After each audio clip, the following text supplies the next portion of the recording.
Amen. Est-ce que chacun peut saluer son voisin en lui disant shalom?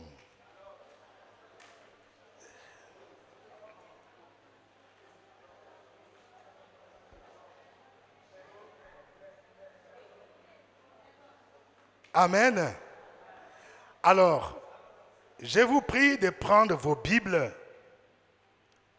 Nous allons méditer sur un verset important que la plupart d'entre vous connaissent. Ésaïe 41,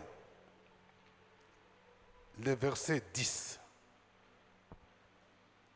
Ésaïe 41, le verset 10.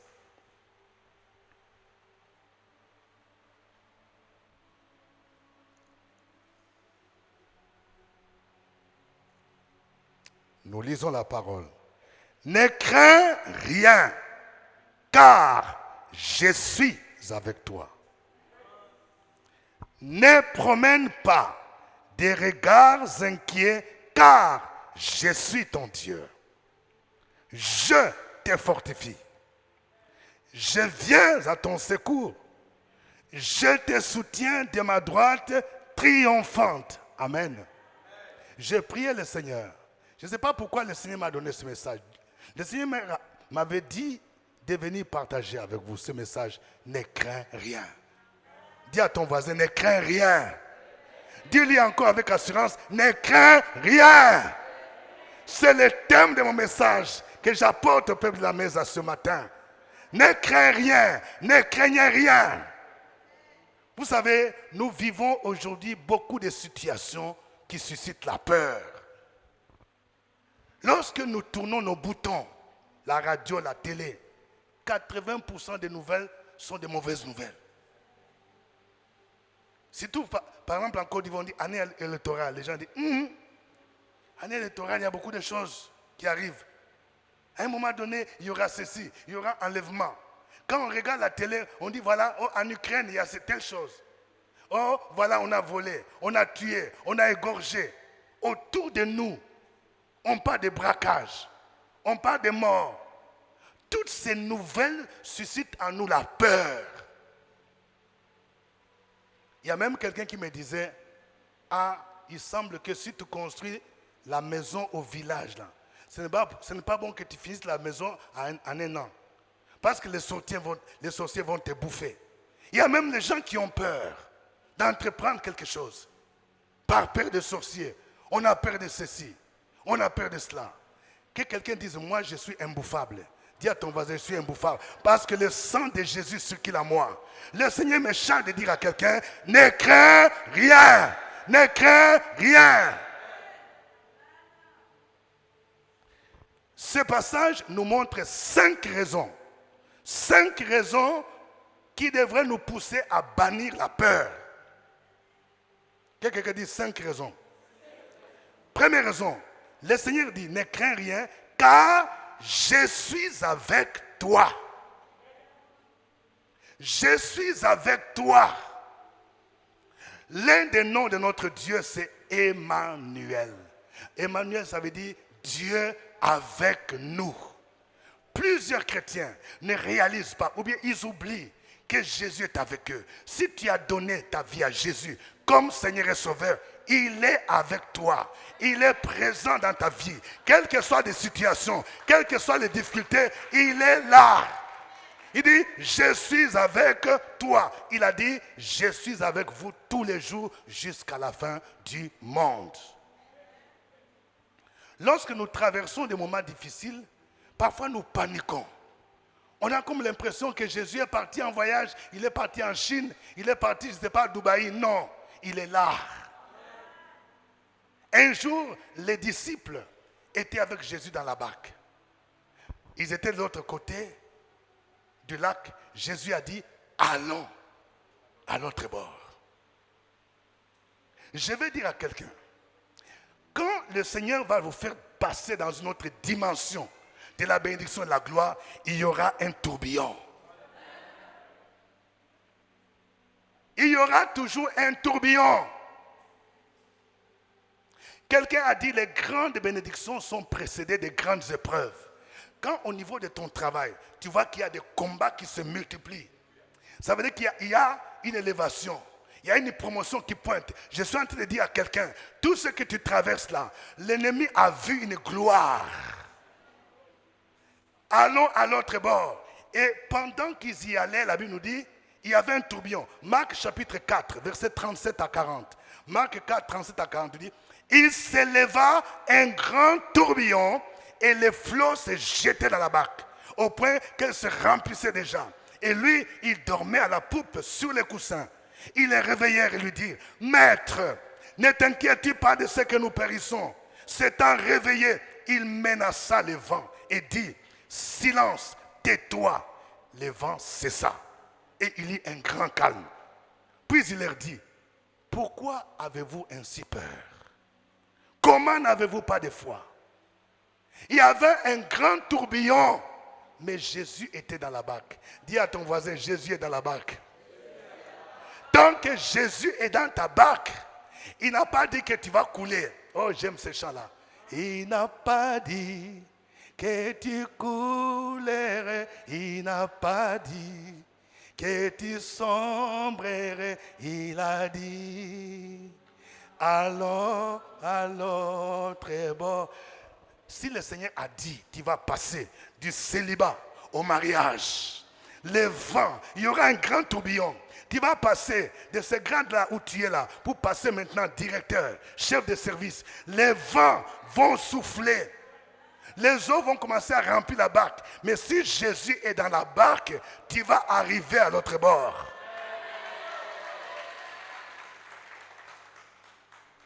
Les disciples ont paniqué. Ils ont oublié que c'est Jésus qui a dit allons à l'autre bord. Jésus ne peut pas te dire allons à l'autre bord pour que tu puisses mourir dedans. Ils n'ont pas réalisé que Jésus était dans la barque. Le Seigneur dit, ne crains rien parce que je suis avec toi. Il est là. Les trois amis de Daniel, Shadrach, Meshach, Abednego, ils ont connu la fournaise parce qu'ils ont refusé d'obéir. Je vais dire à quelqu'un, quand tu refuses d'obéir à Satan, tu seras persécuté. Quand tu décides de mener une vie de sanctification, ça va te coûter. Le roi Nebuchadnezzar, il a dressé une statue. Il a demandé à tous les peuples de s'agenouiller. Et ils ont dit, nous, on ne va pas le faire. Je suis en train de parler à quelqu'un. Ton patron va dire, pour que je signe ton papier là, pour que je fasse augmentation de ton salaire, il faut que je puisse sortir avec toi. Toi, tu vas dire, mon corps est le temple du Saint-Esprit. Je connais des gens qui sont persécutés à cause de ça. Il y a une sœur qui me dit, révérend, dans notre boîte là, il y a une nouvelle direction qui est venue avec un nouveau DG. On dit, pour qu'on te laisse là, si tu es une femme là, il faut sortir avec un membre de l'équipe de direction. Il me dit, mais révérend, même des sœurs en Christ. Il a demandé à une sœur, toi tu es diaconesse, non? Il dit, oui. Et toi tu fais ça? Il dit, et je te dis, ma belle, mon travail là, va faire quoi? Tu fais une fois et puis tu te confesses. Tu te confesses là. Tu ne sais pas que le péché a des conséquences. Mais elle a dit, moi je ne fais pas. Il y a d'autres personnes, tu vas voir, on signe les papiers. Allez, mission en France, mission au Canada. Dieu seul sait ce qu'ils font pour avoir ça. La Bible dit, c'est la bénédiction de l'Éternel qui enrichit. Il a fait sur d'aucun chagrin. Mais ce qui vient de Satan là, il y a toujours chagrin dedans. Tu peux être persécuté parce que tu refuses la compromission. Shadrach, Meshach, Abednego, ils ont dit, nous reconnaissons l'Éternel comme le seul vrai Dieu. La Bible interdit l'idolâtrie. On ne va pas se prosterner devant ton Dieu. Il dit, bon, comme vous ne voulez pas, on va vous jeter dans la fournaise. On a chauffé la fournaise 7 fois. Ils étaient liés. On les a laissés avec les caleçons. Ils ont dit, bon, on va voir qui est ce Dieu qui va les délivrer. On les a jetés au milieu du feu. Les gens, ils regardent la montre. 10 minutes, 15 minutes, 30 minutes. Le roi dit, mais attends, qu'est-ce qui se passe? Nous avons jeté 3 personnes liées. Mais maintenant, on voit 4 personnes. Oh my God. 4 personnes marchant au milieu du feu. 4 personnes au milieu du feu. Je marche. Je marche. Quelqu'un dit, je marche. Je marche. Au milieu du feu, je marche. C'est-à-dire, tu ne vas pas mourir au milieu du feu. Tu vas marcher. Et tes ennemis seront étonnés. Parce qu'il y a un Dieu qui est avec toi. Le roi lui-même constate, il dit, n'avons-nous pas jeté 3 personnes qui étaient liées? Mais d'où vient que maintenant il y a 4? D'où vient la 4e personne? Et il dit, le visage, la figure de la 4e personne ressemble à celle des fils de Dieu. C'est Jésus de Nazareth. Quand tu vis des moments difficiles, on te jette dans une fournaise. Tes ennemis disent, avec ça, il est fini. Il est fini. Mais il y a quelqu'un qui est avec toi, qui va te permettre de marcher au milieu du feu. David dit, quand je marche dans la vallée de l'ombre et la mort, je ne crains aucun mal. Il ne dit pas que je vais dormir, il dit je marche. Quelqu'un dit je marche. C'est-à-dire, tu es en train de bouger. Quand le Seigneur est avec toi, même au milieu de la fournaise, tu es en train de marcher. Et les gens seront étonnés et tu vas sortir vivant. Ne crains rien parce que je suis avec toi. Même dans la fournaise, tu es là. Et ce que tes ennemis pensaient faire là, ils vont voir le contraire qui arrive.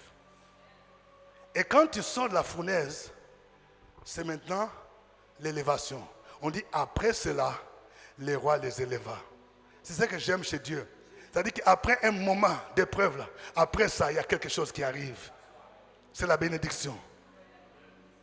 Première raison qui devrait nous pousser les bannis, la crainte. Le Seigneur dit, je suis avec toi. Deuxième raison, il dit, je suis ton Dieu.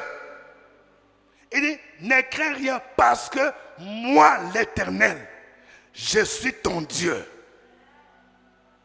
Qu'est-ce qu'il veut dire par là? Vous savez que chaque peuple a ses dieux. Hein? Les Assyriens avaient leur Dieu. Les Égyptiens avaient leur Dieu. Les Philistins avaient leur Dieu. D'ailleurs, un jour, on dit quand les Philistins ont volé l'arche de l'Alliance, ils ont pris l'arche, ils ont mis dans la maison de leur Dieu qui s'appelle Dagon. La Bible nous dit que le matin, ils ont trouvé Dagon quoi? Il est tombé face contre terre. La Bible nous dit que tous les dieux des peuples sont des idoles. Ils ont une bouche, mais ne parlent point. Ils ont Dieu, ne voient point. Ils ont des oreilles, n'entendent point. Mais nous, le Dieu que nous invoquons, Jésus-Christ Nazareth, il est le Dieu vivant. Il est différent des autres dieux.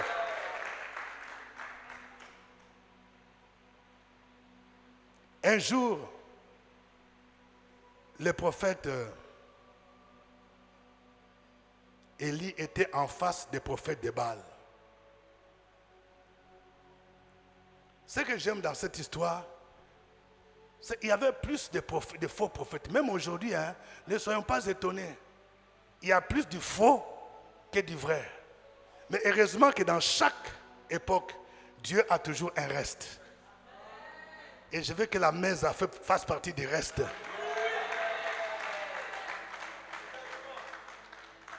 450 prophètes de Baal. » C'est-à-dire que tous, ils émergeaient chez la première dame. Venez prophétiser. Il venait toujours prophétiser. C'est le Seigneur qui vous a mis là-bas. C'est le Seigneur qui vous élèvera. C'est Dieu qui vous a... Allez, après on donne enveloppe 500 000. Enveloppe 1 million. 450. Mais Élie est resté le seul prophète de l'Éternel. Il a dit, allons au mont Carmel. Vous allez invoquer votre Dieu. Et moi, je vais invoquer le mien. Le Dieu qui va répondre par le feu, c'est celui qui sera reconnu comme le vrai Dieu. Il dit, bon, quand vous êtes nombreux là, vous commencez. Et ils ont commencé. Baal, Baal, je ne sais pas, ils ont fait des danses là, comme vous êtes. Baal, ils ont fini toutes les danses là. Les uns qu'on fait, c'est les bêtés. c'est les gourous, c'est les adjoukrous là. Ils ont fini tout ça là. Mais Baal, rien, il n'y a pas de réponse. Et Élie commence à se moquer. Peut-être qu'il est parti en voyage, il faut téléphoner. Non, quand on connaît le vrai Dieu là, vous allez vous moquer même des autres. Maintenant, quand le temps d'Élie est arrivé, il dit, vous avez prié, non? Vous avez invoqué Baal. Il n'y a ni réponse d'écrit. Maintenant, il faut me laisser. Il a fait une prière. Ce n'était même pas une longue prière. Il dit, Éternel, mon Dieu, que l'on sache aujourd'hui en Israël que c'est toi qui es Dieu. Que je suis ton serviteur et que je fais ces choses selon ta parole. Exauce-moi, réponds-moi. Et on dit, et le feu est descendu. Il a consumé l'Holocauste. Tout le monde a dit, c'est l'Éternel qui est Dieu. C'est l'Éternel qui est Dieu.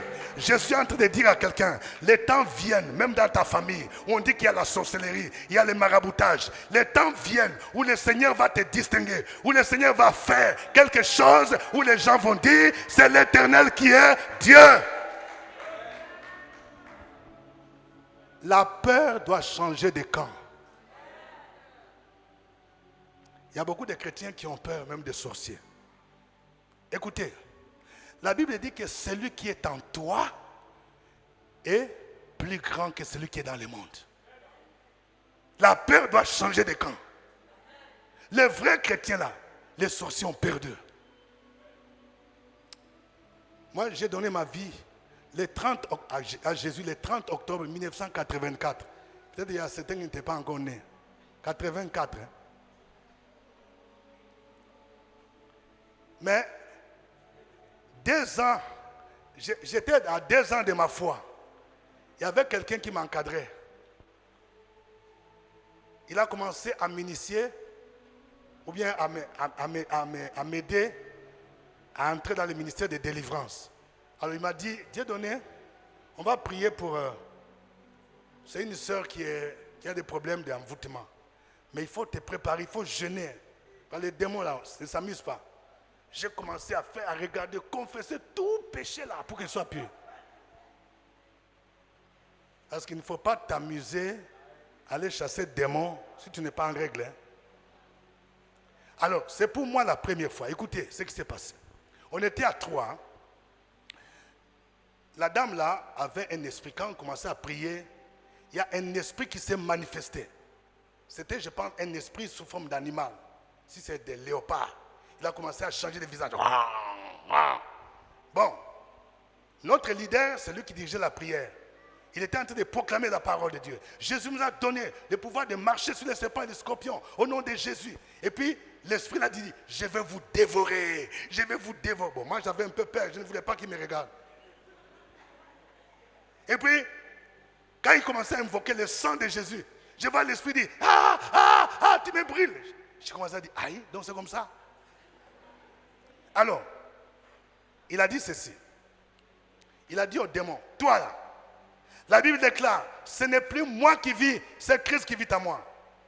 Regarde-moi, qu'est-ce que tu vois? Et puis il a regardé, il dit, je vois du feu, je ne peux pas te regarder. Maintenant il a dit pour la deuxième, qu'on était à 3, la deuxième personne, regarde, qu'est-ce que tu vois? Il dit, je vois du feu. Il restait seulement moi. J'ai dit, moi je ne suis ni diacre, ni ancien. Bon, quand ils vont regarder, ils vont voir quoi? Alors il dit, regarde-les. Il dit, il y a du feu. J'ai dit, oui, j'ai du feu, j'ai du feu, j'ai du feu.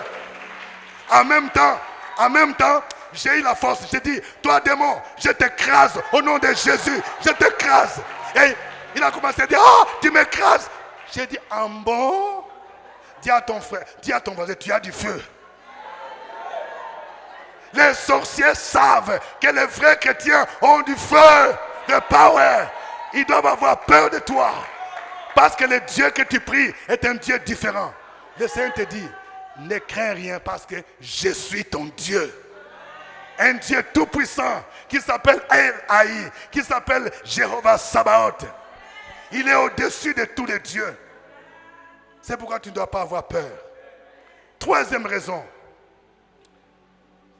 Nous ne devons pas avoir peur parce que le Seigneur dit, je te fortifie. Il dit, je te fortifie. Ça veut dire quoi? Nous tirons notre force de ce Dieu-là. Il y a des moments où nous nous sentons faibles. Tu te sens faible physiquement. Tu te sens faible moralement. Mais ce Dieu-là, il vient et te prend par la main. Quelqu'un a dit, le diable ne peut pas mettre un point sur ton histoire. Il ne peut mettre que la virgule. Vous savez, dans une phrase là, quand c'est virgule, ça veut dire quoi? La phrase continue. Le diable ne peut pas mettre point final. Celui qui peut mettre point final, c'est celui qui s'appelle l'alpha et l'oméga. Nous connaissons l'histoire d'Élie, l'homme de Dieu. Le même Élie là. Après avoir fait descendre le feu dans 1 roi 18, le feu est descendu. Tout le monde a dit, c'est l'Éternel qui est Dieu. Juste après ça, dans 1 roi 19, la reine Jézabel dit, bon, tu n'as pas dit que tu es homme de Dieu. La reine Jézabel a envoyé seulement un messager. Va dire à Élie, demain, je vais faire ce qu'il a fait de mes prophètes. Et puis l'homme de Dieu oublie, hein? Oublie, c'est Dieu là qui a fait descendre le feu. Souvent, c'est ce que nous faisons. Dieu t'a béni. Dieu a combattu pour toi. Tu as vu les années écouler la puissance de Dieu. Mais parfois, tu es devant un petit problème. Et puis, tu commences à paniquer. Et puis, Élie, ce qu'il choisit de faire, c'est quoi? C'est de fuir dans le désert. Ah, ma vie est en danger. Il va fuir dans le désert. Il va s'asseoir sous les genêts. Quelle prière il fait? Seigneur, il faut me tuer. J'en ai assez. C'est pourquoi même nous les hommes de Dieu, on a besoin de prières. Il y a beaucoup de gens qui viennent voir le pasteur, priez pour moi. Mais est-ce que vous connaissez aussi nos problèmes? Ça c'est le grand Élie, hein? Il était menacé. Il dit non, c'est fini. C'est-à-dire que le diable lui dit que non, c'est fini. C'est le message de Jézabel là qui venait, on va te tuer. Seigneur, tue-moi. L'Éternel dit non, je ne veux pas te tuer. Hein. Et puis Dieu lui-même prépare un gâteau. Il dit avec ce gâteau-là, il a retrouvé les forces. Il a marché pendant 40 jours et 40 nuits. Et le message que Dieu lui adresse, c'est quoi?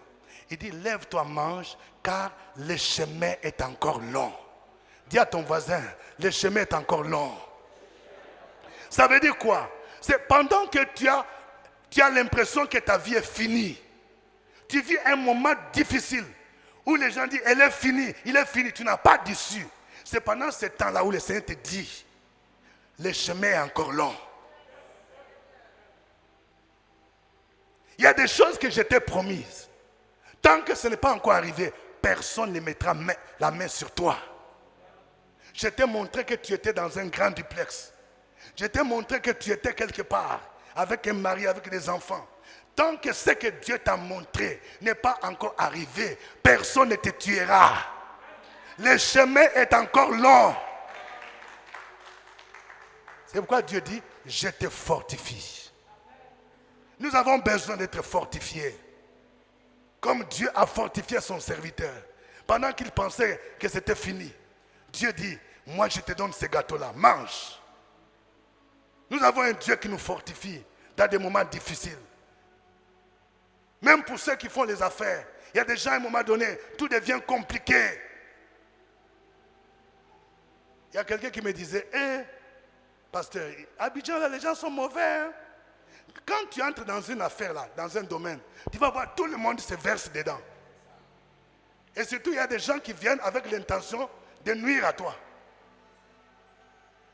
Tu as commencé ton entreprise, quelqu'un veut faire encore. Il y a un frère qui m'a dit, il a commencé une entreprise. Il a été primé. Il avait une solution technologique. Et ce sont ses proches collaborateurs. Un jeune qu'il a pris comme directeur technique là. Lui, il a commencé pour lui, pour faire la même chose. Et puis il me dit, révérend, les gens sont méchants. Les jeunes là. Ils ne savaient même pas comment on porte les chaussures. Je l'ai embauché. J'ai acheté une voiture neuve, bien logée. Il a plus d'1 million comme salaire. Et aujourd'hui, c'est la même personne. Il est sorti pour détourner mes clients. Quand les gens pensent te faire du mal, si le Seigneur est avec toi, il va te dire, je te fortifie. Le chemin est encore long.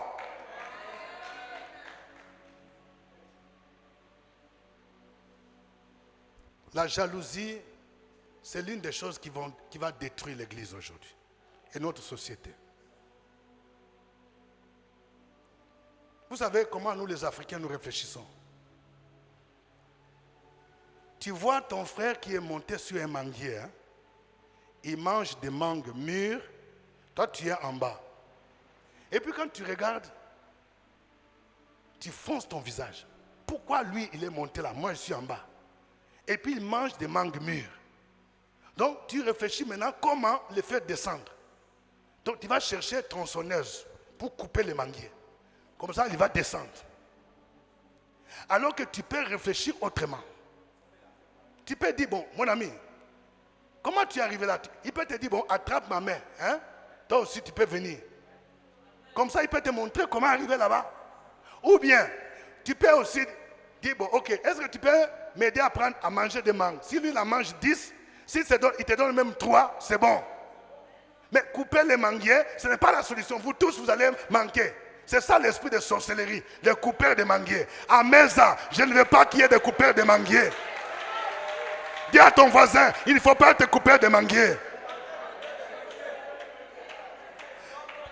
Dans l'église, tout le monde ne peut pas assumer le même rôle. Dans l'église, tout le monde ne peut pas être pasteur. Dans le monde, tout le monde ne peut pas être diacre. Tout le monde ne peut pas être lead vocal. Il faut que chacun accepte sa place. Il ne faut pas couper les manguiers quand l'autre est monté. Peut-être que toi, tu es victime. Il y a des gens qui veulent couper les manguiers. Le Seigneur te dit, je te fortifie. Quatrième raison. Il dit, je viens à ton secours. Je viens à ton secours. Il y a des moments où, quand il y a des maisons qui brûlent, on voit les sapeurs-pompiers. C'est comme ça qu'on les appelle, n'est-ce pas? Mais les gens me disent que parfois ils arrivent en retard avec les embouteillages. Ils disent ping-pong, ping-pong. C'est le secours qui ne manque jamais dans la détresse. Il y a un numéro direct. Vous voulez que je vous donne? C'est le 333. Jérémie 33, 3, qui dit, invoque-moi, je te répondrai. Je t'annoncerai des grandes choses, des choses cachées que tu ne connais pas. C'est-à-dire, quand tu formes ça, c'est le direct. Tu n'as pas besoin de passer par qui que ce soit. Il n'y a pas de protocole dans ça. Jésus a déchiré les voiles. Quand tu l'invoques, il vient te secourir. Il ne va pas te dire, non, moi je suis en réunion de conseil des ministres. Il vient te secourir. Même si tu es en bateau Boaquin, même quand tu es à Songon, même quand tu es à Cinématiali, un village reculé, mais dans la mesure où tu connais Jésus, tu l'appelles, il vient te secourir. Parce que tu as dit prix à ses yeux. Dans le psaume 60, verset 13, la Bible dit, donne-nous du secours contre la détresse. Le secours de l'homme n'est que vanité. Le secours de l'homme n'est que vanité. Le psalmiste disait, dans le psaume 121, je lève les yeux vers les montagnes. D'où me viendra le secours? Le secours me vient de l'Éternel, qui a fait le ciel et la terre. Bon, il y a des gens, quand il y a un problème là, au lieu de penser d'abord à Dieu, il y a des gens qui aiment toujours le téléphone. Je n'ai pas le loyer. Oui, je vais appeler ma fille qui est en France là. Allô? Allô? Allô? Faut faire Western Union. Faut me faire Wave. Oui, j'ai mon petit frère qui est au Canada. Mais vous savez, la Bible dit, maudit soit l'homme qui se confie. Quand Dieu voit qu'au lieu de placer ta confiance en lui, les hommes là, on m'a raconté qu'il y a des gens, tu as quelqu'un qui t'a donné une promesse au plateau. Viens. Tu prends même Yango. Tu dis, je vais payer là-bas. On dit, c'est combien? Ça fait 4 000 francs. Bibo, attends là-bas. Je viens. Il arrive au secrétariat. Donc, j'ai rendez-vous avec le DG. Non, le DG, le ministre l'a appelé. Et on fait comment? J'étais sûr qu'arrivé là-bas, le DG va payer. Dis à ton voisin, ne te confie pas à l'homme. Il dit, je viens à ton secours.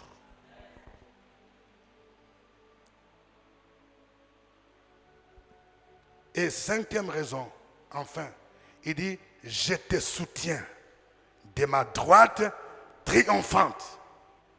Celui qui sait qu'il y a un Dieu là, qui le soutient, par une droite triomphante, il va bannir la peur. Vous savez, quand on parle de la droite de Dieu, la droite de Dieu est le symbole de la puissance divine. Vous voyez, aujourd'hui, au niveau de la géopolitique, il y a des pays. Quand on dit, mais ces pays-là, le président parle, on se demande où est-ce qu'il est assis. On dit, non, derrière lui, il y a une grande puissance. Nous aussi, on peut dire, il ne faut pas t'amuser avec moi. Tu ne sais pas celui qui est derrière moi.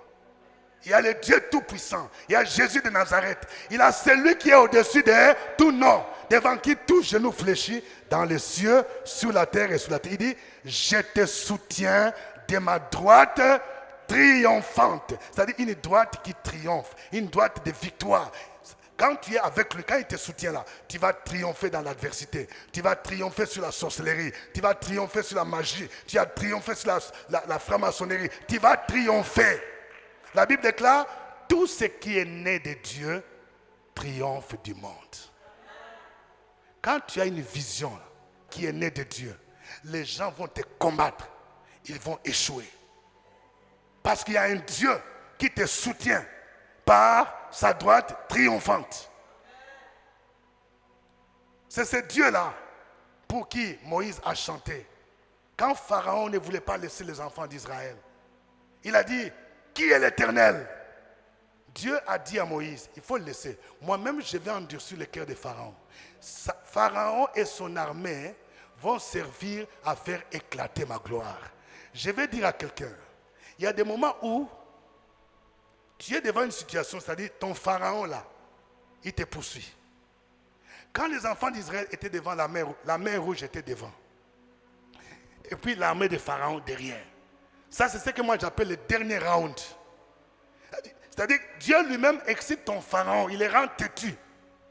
Et Dieu a dit à Moïse, les Égyptiens que vous voyez maintenant, vous ne les verrez plus jamais. Alors, dans la stratégie divine là, pour en finir avec les Égyptiens, il fallait les exciter à venir. Quand les enfants d'Israël commençaient à avoir peur, Dieu dit à Moïse, il faut lever la verge. Il a levé la verge. Dieu a soufflé un vent.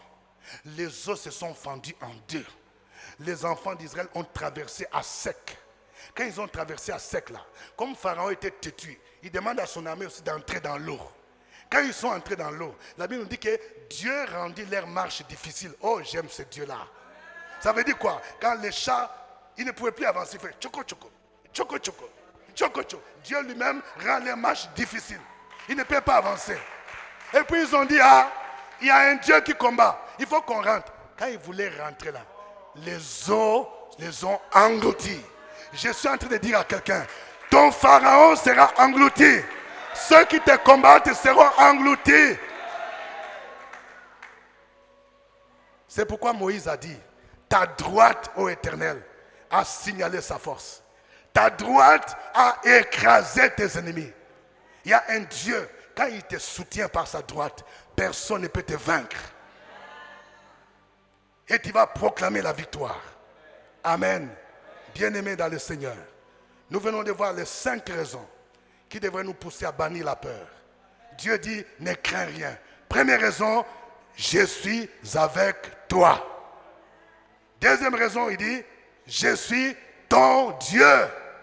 Je suis différent des dieux de Baal. Troisième raison, il dit, je te fortifie, comme j'ai fortifié Élie. Quand tu te sens fatigué, quand tu dis que c'est fini, il dit non, non, le chemin est encore long. Quatrième raison, il dit, je viens à ton secours. Là où personne ne peut te secourir. Là où aucun oncle, tout le monde t'a délaissé, tout le monde t'a abandonné. Il dit, moi, je viens à ton secours. Et cinquième raison, il dit, je te soutiens par ma droite triomphante. Que Dieu bénisse sa parole. Que Dieu bénisse sa parole. On va se lever. Alléluia, alléluia, alléluia. Est-ce que le groupe peut nous aider? On va chanter ce chant. Il n'a pas dit que tu coulerais. Alléluia. Que chacun commence à lever sa main. Commence à bénir. Si tu connais vraiment ce Dieu-là dont j'ai parlé, commence à le bénir. Vous dites, Seigneur, je te dis merci pour ta parole. Merci pour ta présence dans ma vie. Merci parce que tu es le secours qui ne manque jamais dans la détresse. Merci parce que tu es un Dieu différent de tous les autres dieux. Le Dieu qui était avec Shadrach, Meshach, Abednego. Je sais que quels que soient les temps difficiles, tu es avec moi. Quels que soient les combats, tu es avec moi. Tu m'as dit, allons à l'autre bord. Passons à l'autre côté. Je sais qu'il y a une autre dimension de ma gloire qui arrive cette année. Malgré les épreuves. Alléluia. Merci Seigneur. Merci Seigneur.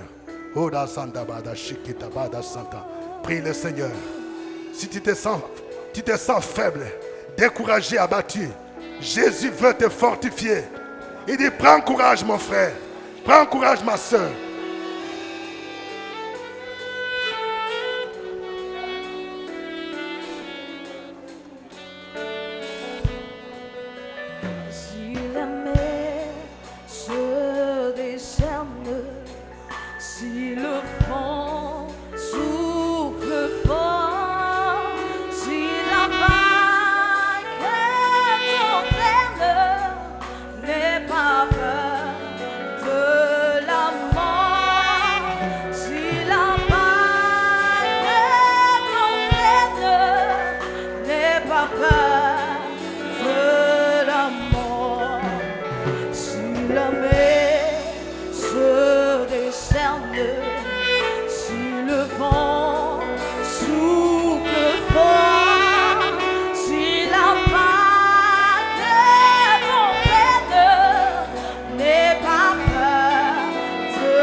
Rota Santa Manachiki. Quand tu semblerais, il a dit, allons de l'autre bord, allons de l'autre. Il n'a pas dit, Il n'a pas dit non, que tu coulerais. Il n'a pas dit non, non, non, non, que non. tu semblerais. Il a dit.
Alléluia.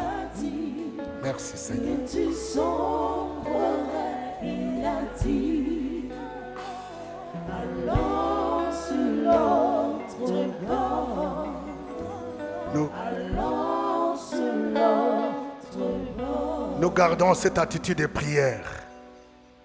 Je vais lancer un appel. Peut-être que tu es là ce matin. Tu traverses des moments d'épreuve, des moments difficiles, où tu as commencé à te dire, est-ce que ce que Dieu m'a promis va encore s'accomplir? C'est comme ces disciples qui étaient avec Jésus dans la barque, mais ils ont oublié que Jésus est là. Il te dit, ne crains rien, je suis avec toi. Je sais que tu passes par des moments difficiles, compliqués, mais tu vas arriver à l'autre bord. S'il y a quelqu'un qui traverse des moments d'épreuve, des temps difficiles, tu as besoin d'être fortifié. Je vais te demander de lever ta main là où tu es. Je vais prier pour toi. Merci. Faites un deuxième pas. Approchez-vous ici devant. Venez ici devant, dans la présence du Seigneur. Je vais vous confier à la grâce de Dieu. Alléluia.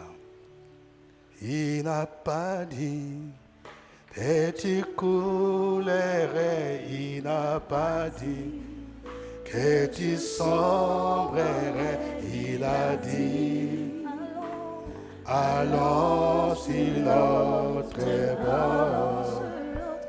Allons sur l'autre bord. Il n'a pas dit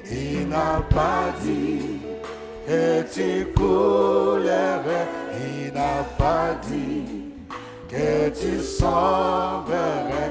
Il a dit, allons sur l'autre bord.